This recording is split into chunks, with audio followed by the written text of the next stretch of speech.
নমস্কার, ঝুমা রান্নাঘরে আপনাদেরকে সবাইকে স্বাগত। আমি আজকে সবজি দিয়ে পুঁই চিলি রান্না করব। সেটা কী লাগছে সেটা আপনারা দেখতে থাকুন। আমি সব সবজিগুলো কেটে নিয়েছি। এবার আমি কড়া ধরে দিয়ে তেল দিয়ে দিয়েছি, পরিমাণ মতন দিয়ে দিচ্ছি এখানে শুকনো লঙ্কা আর পাঁচফোড়ন দিয়ে এটা ভাজা ভাজা হয়ে আসলে এর মধ্যে দিয়ে দেবো একটা বড় সাইজের পেঁয়াজ, একটা টমেটো আর 4-5টা কাঁচা লঙ্কা দিয়ে এটাকে ভালো করে কষিয়ে নেবো। যেই ভাজা ভাজা হয়ে আসবে তখন আমি সবজিগুলো এখানে দিয়ে দেবো। সবজির মধ্যে কী রয়েছে, কুমড়ো, বেগুন, আলু, শিম দিয়ে আর রয়েছে মূলো দিয়ে ভালো করে কষিয়ে তারপর এর মধ্যে দিয়ে দেবো নুন, মিষ্টি আর হলুদ, পরিমাণ মতন মিষ্টি নুনটা দেবো।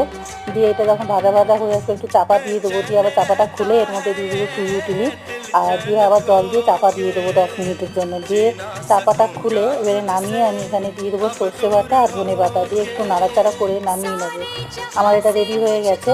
ভালো লাগলে লাইক, শেয়ার, কমেন্ট করবেন। ভালো থাকবেন, সুস্থ থাকবেন। পরবর্তী ভিডিওটা